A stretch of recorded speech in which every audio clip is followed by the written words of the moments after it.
Di ka busy, wala ka lang talagang priority. Masakit pakinggan, no? Pero aminin mo, ilang beses mo nang sinabi, ang dami kong ginagawa, wala akong time. Pero pag chinek mo, yung araw mo, may oras ka naman sa kakascroll, may oras ka sa mga random videos, may oras ka sa kung ano-anong hindi naman importante. Hindi ka naman kulang sa oras, pero parang wala ka pa rin nagagawa. May phase din ako sa buhay na feeling ko sobrang busy ko. From umaga hanggang gabi, pagod.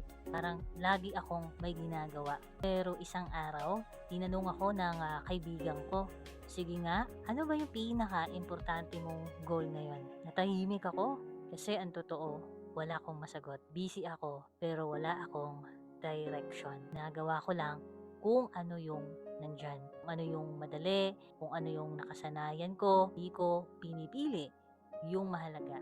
Pinipili ko yung convenient. Kaya kahit anong pagod ko, wala akong nararating.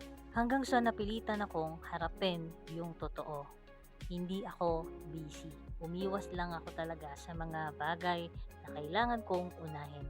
Kasi yung totoo, yung mga importanteng bagay, mahirap, nakakatakot, nakaka-pressure, pero doon pala nag-uumpisa yung pagbabago. Noong pinili ko na naharapin yon, doon nag-iba ang lahat. Kaya kung pakiramdam mo, ang dami mong ginagawa, pero wala kang progress, hindi ka busy. Wala ka lang malinaw na priority. Kasi kapag klaro ang priority mo, automatic nagiging malinaw din kung ano ang iniiwasan mo. Ikaw, sa araw mo ngayon, ano yung isang bagay na alam mong dapat mong unahin, pero iniiwasan mo?